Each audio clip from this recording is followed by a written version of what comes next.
Hello friends, मैं सौरभ। आज का टॉपिक है हमारा 1857 ईस्वी की क्रांति।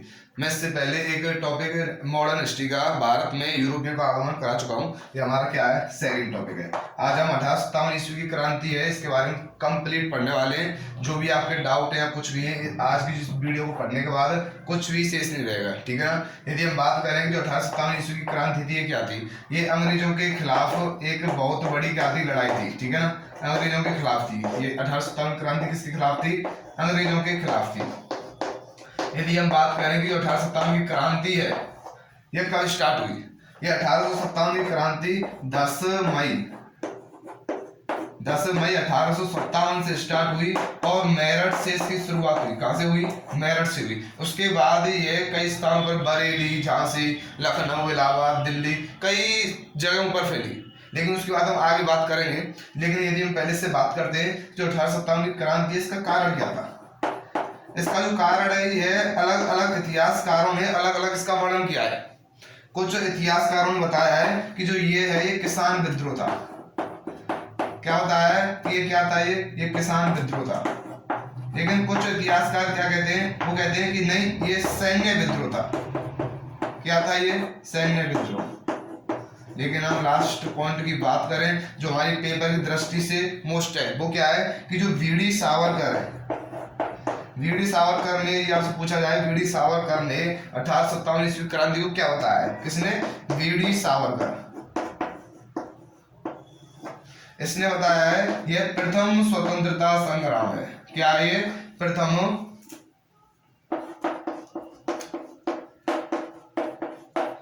इन्होंने प्रथम स्वतंत्रता संग्राम की क्या दी? संज्ञा दी। प्रथम स्वतंत्रता संग्राम की संज्ञा दी। यदि बात करें कि जो प्रथम स्वतंत्रता संग्राम की संज्ञा दी, यह कहां से दी? कहां से हमको पता चला कि इन्होंने प्रथम स्वतंत्रता संग्राम की जो ये संज्ञा है, ये इनकी पुस्तक थी। क्या थी इनकी एक पुस्तक है, उसमें लिखा हुआ है। उस पुस्तक का नाम क्या है? उस पुस्तक का नाम है the Indian war of independence.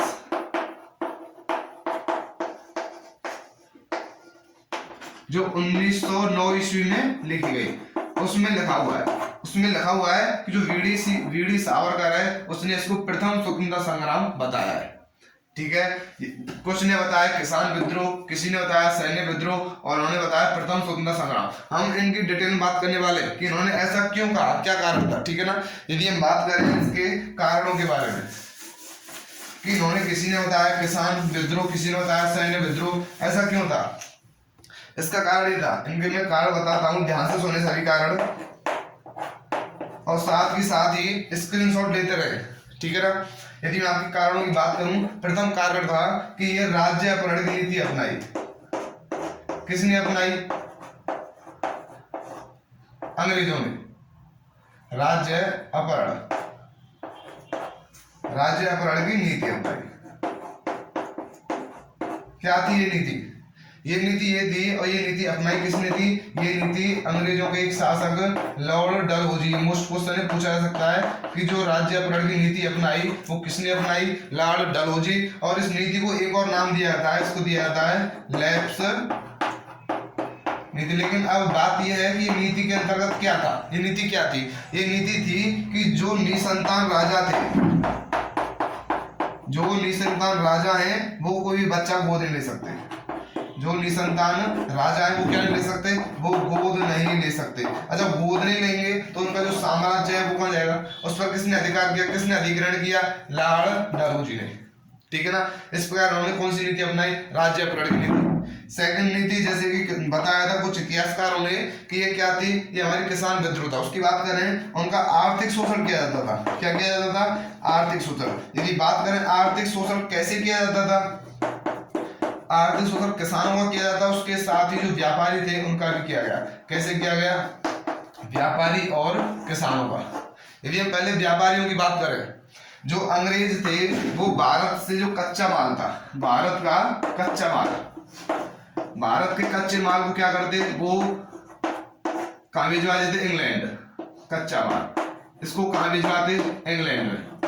और इंग्लैंड से मशीनों के द्वारा उससे माल तैयार करवाते और उसको कहाँ ले आते? उसको पुनः भारत में ले आते। ठीक है ना। इससे जो भारत के व्यापारी थे उनका जो उद्योग था वो क्या हो गया, नष्ट हो गया, उनका जो धंधा था वो खत्म, इसलिए उनकी आर्थिक शोषण हुआ उनके प्रति, जो भारत के कौन थे, व्यापारी। यदि हम बात करें किसानों का जो आर्थिक शोषण हुआ जिसे हम किसान विद्रोह कहते हैं, वो क्या था, वो ये था कि इन्होंने किसानों की दशा को बदलने के लिए प्रलोभन दिया और कहा कि इनकी दशा बदल जाएगी, इसलिए उन्होंने कई नीतियां बना दी, नीतियां बना के पटक दी, और नीतियां बना दी उनके ऊपर क्या लगा दिए, कर लगा दिए, सभी के ऊपर कर लगा दिए कि इसके लिए इतने पैसे, इसके लिए इतने। लेकिन यदि कोई किसान उन करों को नहीं चुका पाता था तो क्या किया जाता था, उस किसान की कर ना चुकने पर उस किसान की जो जमीन थी उसकी क्या की जाती थी, नीलामी, उसकी नीलामी कर देते, उसको कब्जे में ले लेते किसान की जो जमीन थी। इस प्रकार किसानों को क्या किया, उन्होंने शोषण किया, इसलिए इसको क्या कहते हैं, कुछ इतिहासकार किसान का विद्रोह कहते हैं।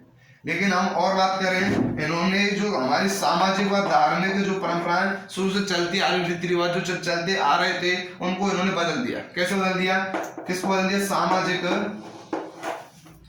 व धार्मिक रीति रिवाजों को बदल दिया। रीति रिवाजों को इन्होंने क्या कर दिया, बदल दी। इन्होंने बदल कैसे दी, इन्होंने दो काम किए जो दोनों ही सभी लोगों की नजरों में बहुत बड़े थे। क्या थे, एक तो उन्होंने जो सती प्रथा थी, सती प्रथा को उन्होंने गैर कानून घोषित कर दिया। क्या घोषित कर दिया, गैर कानून। और जो विधवा विवाह था उसको मान्यता दे दी। जो रीति रिवाज मतलब शुरू से ये जो हमारी परंपरा थी चली आ रही थी उसको उन्होंने बदल दिया। जो विधवा विवाह यानी कि विधवा होने के बाद जो विवाह करते हैं विधवा औरत, उसके लिए उन्होंने क्या कर दिया, उसको मान्यता दे दी इन्होंने। लेकिन यदि आपसे क्वेश्चन में पूछ लिया जाए कि जो सती प्रथा को गैर कानून घोषित किया, विधवा विवाह को मान्यता दे दी, ये किसके काम थे, जो सती प्रथा को गैर कानून घोषित किया वह था लॉर्ड विलियम बेंटिक। ठीक है।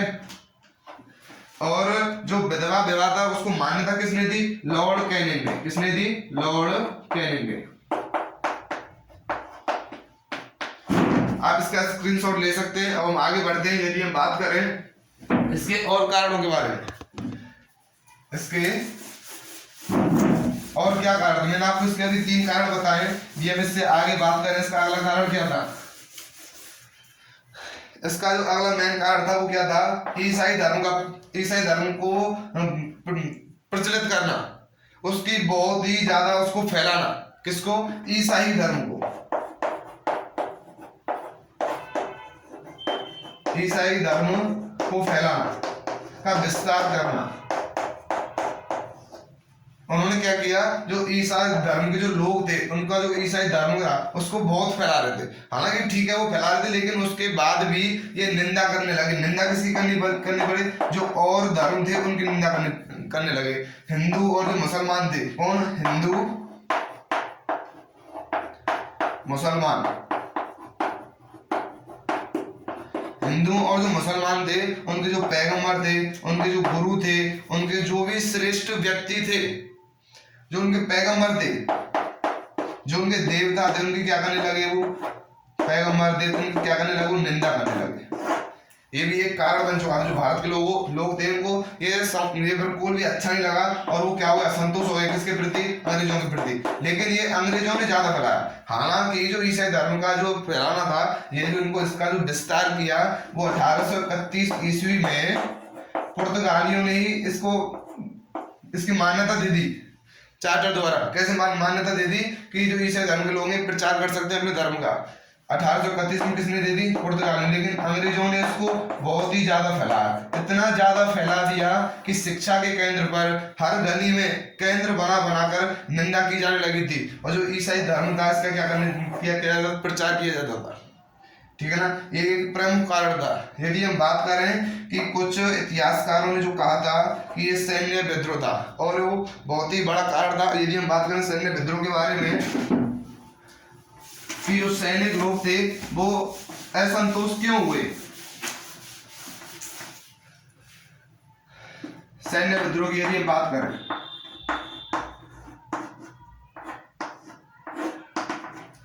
इसमें जो ब्रिटिश की जो सेना थी, जो अंग्रेजों की जो सेना थी, उसमें 80% से ज्यादा भारत के सैनिक थे।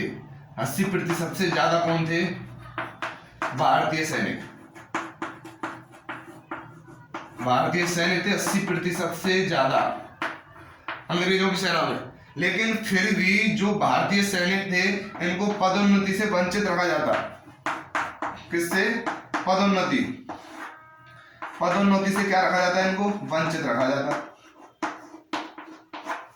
वंचित कैसे रखा जाता? इनको ऊंची पोस्ट नहीं दी जाती थी। उनके प्रति भेदभाव इतना था बहुत। जैसे मैं आपको बताता हूँ कि उस समय जो आम सैनिक का आम जो सैनिक होता था, उसके लिए 7 से 8 रुपए पर महीने मिला करते थे। 7 से 8 रुपए पर महीने। लेकिन उसकी जो उसकी ड्रेस थी, जो उसकी वर्दी थी और उसका जो खाना पीना था, उसको छोड़कर 1 से 1.5 रुपया के लिए केवल बचता था।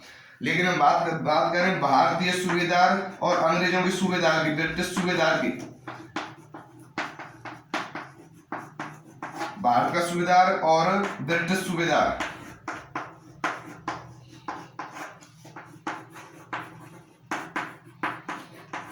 भारतीय सूबेदार को मात्र 35 रुपए हर महीने दिए जाते थे, जबकि ब्रिटिश के सूबेदार को 195 रुपए दिए जाते थे। इतना अंतर था। इससे सैनिक क्या थे? असंतुष्ट थे। इसके अतिरिक्त इन पे और भी दंड लगाए गए। कैसे? जो सिख सैनिक थे, उनसे कहा गया कि आपको बाल कटवाने पड़ेंगे। यदि बाल नहीं कटवाएंगे तो क्या होगा? आपको नौकरी से निकाला जाएगा। या तो बाल कटवाओ या फिर नौकरी से निकलेंगे। और उसके बाद एक और मेन कारण था। क्या कारण था? कि जो बंगाल की सेना थी, अंग्रेजों की जो बंगाल की सेना थी, उस बंगाल की सेना में ज्यादातर जो सैनिक थे वो कहाँ के थे? अवध के। कहाँ के सैनिक थे? अवध के मोस्टली सैनिक थे। और अवध को 1856 ईस्वी में अंग्रेजों ने अपने साम्राज्य में मिला लिया। इससे सैनिक क्या थे? बंगाल के सैनिक क्या थे? असंतुष्ट थे। और दूसरी तरफ जो ईसाई धर्मों को जो फैला रहे थे, इससे भी जो राष्ट्र भावना वो उसको क्या होता, उसको उसके प्रति जो सैनिक थे वो असंतुष्ट काफी थे। इसलिए इसको सैन्य विद्रोह कहा जाता है।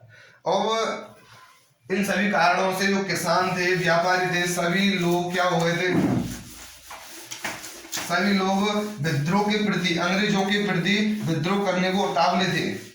उनके लिए केवल एक चिंगारी की आवश्यकता थी। वो चिंगारी मिल गई। वो चिंगारी क्या मिली? वह चिंगारी कारतूस के रूप में सामने आई। किसके रूप में आई? कारतूस। कारतूस के रूप में सामने आई। कैसे? जो ब्रिटेन में एक राइफल का आविष्कार हुआ। ब्रिटेन में क्या हुआ? एक एनफील्ड राइफल। कौन सी राइफल? पूछा जा सकता है कि कौन सी राइफल? एनफील्ड राइफल का आविष्कार हुआ। और उस आविष्कार के लिए जो कारतूस भरे जाने थे, उन कारतूसों को चिकना करने के लिए, उन कारतूसों को क्या करने के लिए? चिकना करने के लिए उन पर जो गाय और जो सुअर, गाय व सुअर की जो चमड़ी थी, उससे इसको बनाया जाता था। किस लिए? इसकी चिकनाहट के लिए। चिकनाहट के लिए। ठीक है।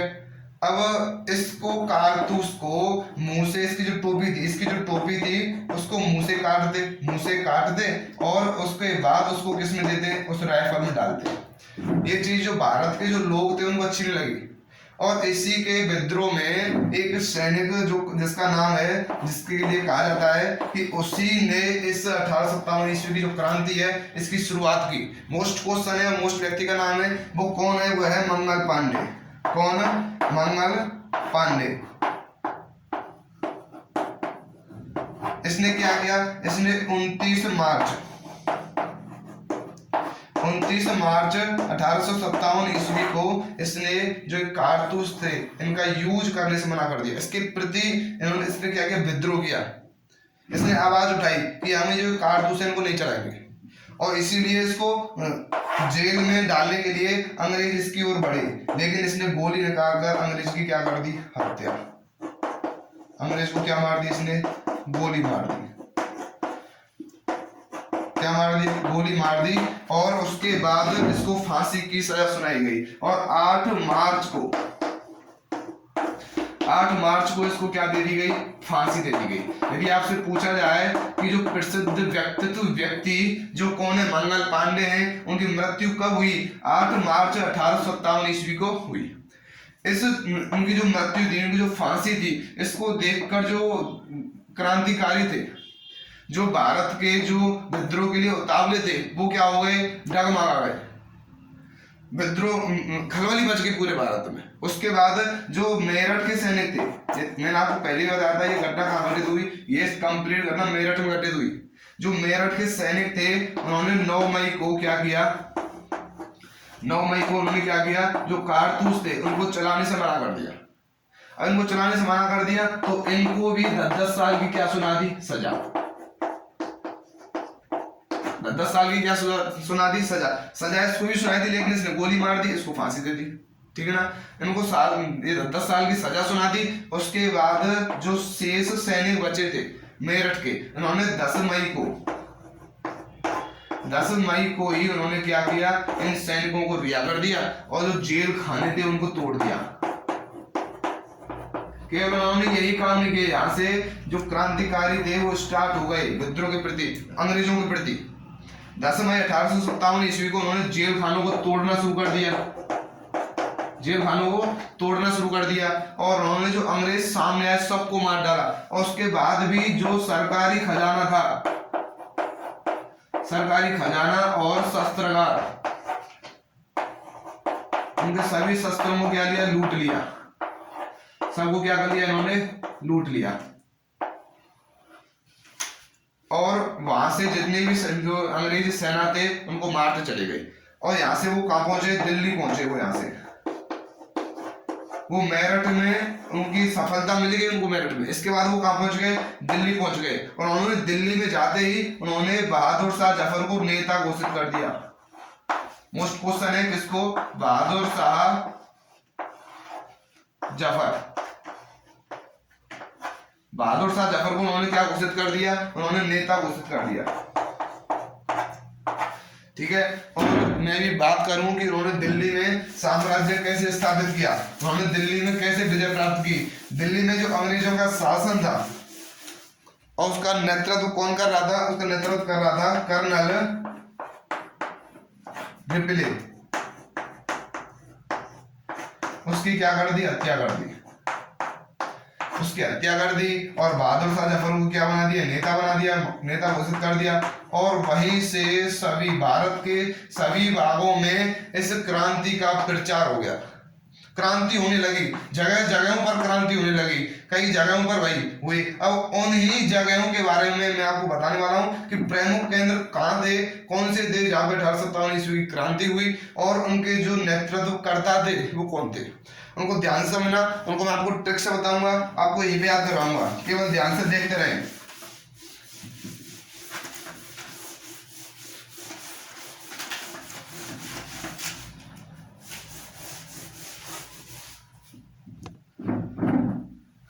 प्रमुख केंद्र जहां पे 1857 ईस्वी की क्या हुई, क्रांति हुई, प्रमुख केंद्र और उनका नेतृत्व, वह उनका नेतृत्व किसने किया, नेतृत्व करता कौन थे। ठीक है। यदि हम बात करें दिल्ली की, वो मेरठ से सीधे कहां पहुंचे, वो दिल्ली पहुंचे। अब दिल्ली में नेतृत्व किसने किया, दिल्ली में नेतृत्व किया बख्त खान ने। किसने, बख्त खान। इसको आप कैसे याद करोगे, इसको आप याद करोगे कि जो दिल्ली है वो बिजी सिटी है, और बिजी सिटी है तो वहां पे हमारे पास वक्त कहाँ है, हमारे पास वक्त, जब वक्त नहीं तो उसी से याद हो जाएगा वक्त कहाँ।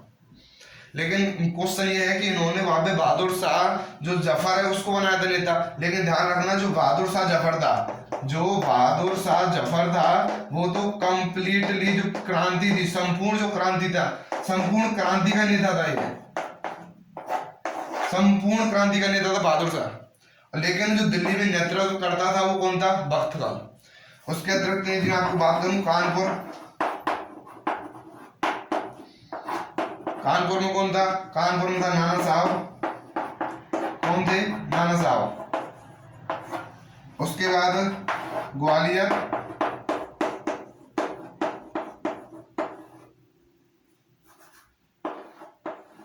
ग्वालियर, तांत्या टोपे,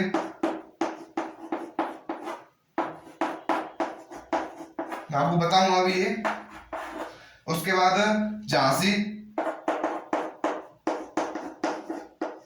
झांसी रानी लक्ष्मीबाई, जो 7वीं 8वीं क्लास की हिंदी किताब में आ जाती है, रानी लक्ष्मीबाई की कहानी, रानी लक्ष्मीबाई। और बिहार कुंवर सिंह, कौन? कुंवर सिंह। पहले आप ये चार कैसे याद करोगे? ये चार आप कैसे याद करोगे? चार याद करोगे कि जो नाना साहब, तांत्या टोपे, जो रानी लक्ष्मीबाई और जो कुंवर सिंह, ये कॉमन नाम है। कॉमन मतलब इनको हम ज्यादातर सुनते रहते हैं स्पीच में 15 अगस्त या फिर 26 जनवरी पे। ये कॉमन है, इन चारों का आप याद कर सकते हो सिंपल तरीके से। लेकिन हम इनसे अतिरिक्त बात, इनसे अलग बात करने से बिहार, बिहार का कौन है? कुंवर सिंह। ऐसे बी से क्या है? बरेली। क्या है? बी से बरेली। बरेली में जो नेतृत्व करता था वो कौन था? आप इसको याद कर सकते हो, खान बहादुर। इसको याद कैसे करेंगे कि जिनके नाम के पीछे क्या होता है? खान, वो लोग कैसे होते हैं? वो बहादुर होते हैं। क्या होते हैं? वो बहादुर होते हैं। 7, यदि हम बात करें गोरखपुर, किसकी बात करें? यदि गोरखपुर, गोरखपुर की जो शुरुआत हुई है किससे हुई है? गा से। उसका जो नेतृत्व करता है वह कौन है? गजाधर, गजाधर सिंह। ठीक है ना? ऐसे ही मैं दो एक साथ बताने वाला हूं। क्या है वो? एक तो लखनऊ, दोनों ही मिलते जुलते हैं, लखनऊ इलाहाबाद, लखनऊ और इलाहाबाद। इसको आप कैसे याद करोगे? लखनऊ की कौन है? बेगम। लखनऊ में जो नेतृत्व किया वो कौन है? बेगम हजरत महल, हजरत महल। और जो इलाहाबाद में नेतृत्व किसने किया? भाई ये लखनऊ एल से है, इसमें किसने किया? लकीयत अली, इसने किया। इसके बाद एक लास्ट प्रमुख केंद्र है, ये 10 प्रमुख केंद्र मोस्ट है, इनसे अतिरिक्त कोई और नहीं पूछा जाएगा। क्या है वो? वो है फैजाबाद।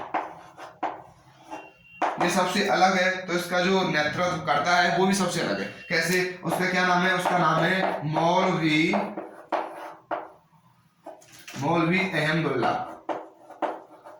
अभी तक किसी के नाम के पीछे भी क्या नहीं आया? दुल्ला। तो ये सबसे अलग है, अहमदुल्ला, मौलवी अहमदुल्ला। जिसका यहाँ पे फैजाबाद, फैजाबाद में उसने क्या किया? नेतृत्व किया। आप इसका स्क्रीनशॉट ले सकते हैं। ठीक है ना? यदि मैं आगे बात करता हूं कि जो 1857 की क्रांति हुई, उसकी मैंने आपको कारण बताए, उसकी कब शुरुआत हुई, किसने की, किस प्रकार हुई और कहां पे हुई, कैसे कैसे पहली, मैंने आपको सब कुछ बताया। अब मैं आपको बताने वाला हूं क्या ये सफल हुई? ये 1857 की क्रांति सफल नहीं हुई, लेकिन फिर भी ये क्रांति छोटी नहीं थी, इसलिए इसके जो परिणाम थे, परिणाम बहुत अच्छे हुए। इसने ईस्ट इंडिया कंपनी को अस्तित्व भी खत्म कर दिया। लेकिन हम बात करने वाले हैं कि जो क्रांति थी ये बहुत बड़ी थी, इसका दमन करना आसान नहीं था, लेकिन फिर भी अंग्रेज नहीं भागे। इसका दमन कैसे हुआ? इसकी हम किसकी बात करने वाले हैं? इसके दमन की। क्रांतिकारियों का दमन, इसको कैसे दबाया, कैसे शांत किया, इसका दमन कैसे किया और ये असफल क्यों हुए? ये असफल क्यों हुए और दमन का कारण क्या था? ये दमन कैसे हुए, इसकी बात करने वाले हैं। यदि मैं दमन की बात करूं तो उस समय जो क्रांति चल रही थी, लॉर्ड कैनिंग कौन था? वायसराय। उसने सेना बुलवाई, उसने इंग्लैंड से क्या बुलवाई? सेना बुलवाई। और सेना बुलवाई और उसने दो नीति अपनाई, उसने सेना बुलवाई और उसने दो नीति अपनाई। दो नीति क्या थी? एक नीति थी निर्ममता, निर्ममता की नीति। क्या थी? निर्ममता की नीति। और दूसरी क्या थी? इसमें निर्ममता को त्यागना था, बिल्कुल खत्म, ममता रखनी ही नहीं है। और दूसरी क्या थी? प्रलोभन विधि, प्रलोभन की नीति अपनाई, लोभ दिया राजाओं को। संभव नहीं था कि जो ये सेना थी केवल निर्ममता की नीति से ही, केवल सेना के बल से इन क्रांतिकारियों का दमन कर सके। इतनी ताकत नहीं थी, इसलिए इन्होंने क्या किया, प्रलोभन नीति भी अपनाई। बहुत चालाक थे ये। इन्होंने कैसे अपनाई, यदि मैं इसकी बात करूं, उन्होंने क्या किया ऐसा, इन्होंने जो निर्दोष लोग थे उनको भी फांसी पर लटका दिया। निर्दोष लोगों को भी क्या कर दिया, फांसी पर लटका दिया क्रांतिकारियों के साथ। और उन्होंने बहादुर शाह को, दिल्ली से बहादुर शाह जो जफर था, जो इनका नेतृत्व कर रहा था इनके क्रांति का, जो इनका विद्रोह था, बहादुर शाह जफर का क्या किया, इन्होंने इनको कैद कर लिया। इसको क्या कर लिया, कैद कर लिया। और वहां पे नरसंहार हुआ, इन सभी लोगों की हत्याएं की गई, सभी लोगों की क्या की गई, हत्या की गई। और सैनिक उल्लंघन, सैनिक के जो नियम थे उनका उल्लंघन करते हुए इस अंग्रेज की सेनाओं ने सैनिक उल्लंघन करते हुए इन्होंने क्या किया, इन्होंने जो कैदी सिपाही थे, कैदी सिपाही जो थे,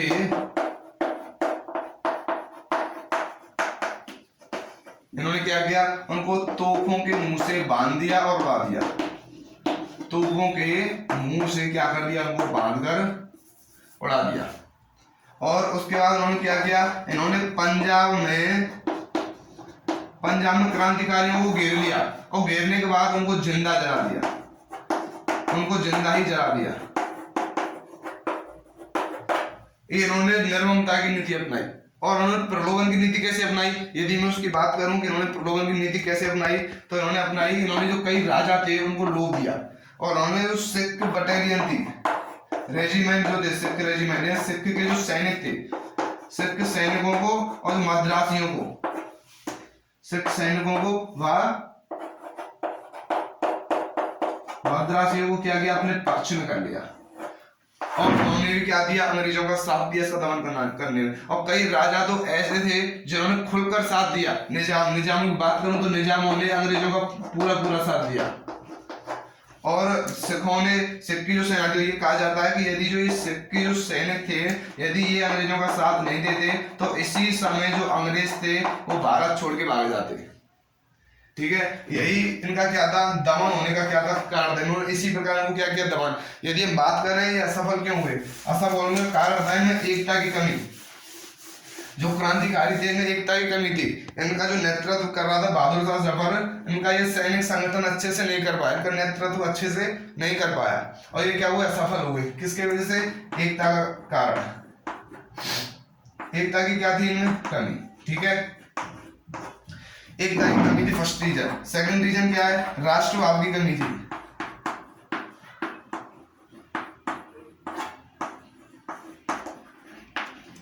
एकता की कमी कैसे थी, इन्होंने एक ही समय पर सभी जगहों पर विद्रोह नहीं किया, इन्होंने अलग अलग समय पे किया। यदि झांसी में आज कर रहे हैं तो 2 दिन बाद कहां पे किया, बरेली में। ऐसे इन्होंने क्या किया, विद्रोह किया। ये एक साथ नहीं चलते थे। और राष्ट्रभाव की भावना की कमी कैसे थी, जो सभी वर्ग समाज के, जो सभी वर्ग के जो लोग थे ना, वो आए नहीं, सभी वर्गों के लोग आए नहीं, सभी वर्गों के जो लोग थे उन्होंने साथ ही नहीं दिया।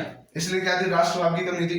और कई जो भारतीय जो देसी राजा थे उन्होंने क्या किया, देसी राजा इनका साथ नहीं दे रहे थे, वो अंग्रेजों का साथ दे रहे थे। जो देसी राजा थे, ये सब क्या थे, इनके कारण थे। और मेन कारण था कि जो क्रांतिकारी थे इनके पास जो संसाधन थे, संसाधनों की क्या थी, कमी। संसाधनों की क्या थी, कमी।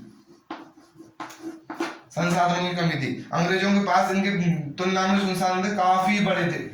ठीक है ना, यही इनके प्रमुख कारण थे असफल होने के। अब मैं बात करने वाला हूं इनके परिणामों के, क्या परिणाम निकले उसके बाद।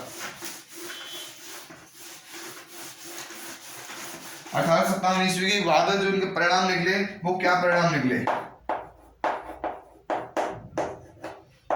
1858 ईस्वी में एक बैठक बुलाई गई, बैठक हुई। और उसमें जो ब्रिटिश ईस्ट इंडिया कंपनी थी, जो क्या थी, ईस्ट इंडिया कंपनी, उसका अस्तित्व खत्म कर दिया। किसका, ईस्ट इंडिया कंपनी का, उसका अस्तित्व खत्म कर दिया। और महारानी विक्टोरिया, जो ब्रिटेन की महारानी,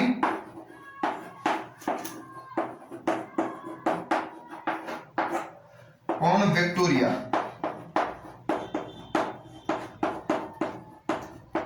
ब्रिटेन कि महारानी विक्टोरिया ने भारत के शासन को संभाला, भारत के शासन को संभाला और सभी राजाओं व सभी से शांति की अपील की और जो ईस्ट इंडिया कंपनी का जो अस्तित्व था उसको समाप्त कर दिया। लेकिन उसके बाद जो साम्राज्य फैलाने की जो होड़ लगी हुई थी, जो साम्राज्य को फैलाने की जो नीति थी वो तो हो गई खत्म, लेकिन जो आर्थिक शोषण था वो अभी तक खत्म नहीं हुआ था, वो बढ़ता ही गया और बढ़ गया वो आर्थिक शोषण। ये उसके परिणाम निकले, ठीक है ना। 1857 की क्रांति से संबंधित केवल इतना ही काफी है। यदि आप इतना पढ़ लेते हो तो उससे बाहर कुछ नहीं आएगा, ठीक है ना। मैंने एंड हिस्ट्री जो स्टार्ट की है उसके अंदर मैंने आपको 2 टॉपिक कंप्लीट करा दिए। अभी मॉडर्न हिस्ट्री के 2 टॉपिक और रह गए, एक तो बैटल्स, फ्रीडम स्ट्रगल। मैं अब बैटल्स से स्टार्ट कर, अगली वीडियो में आपको बैटल्स के बारे में बताने वाला हूँ, जो प्रमुख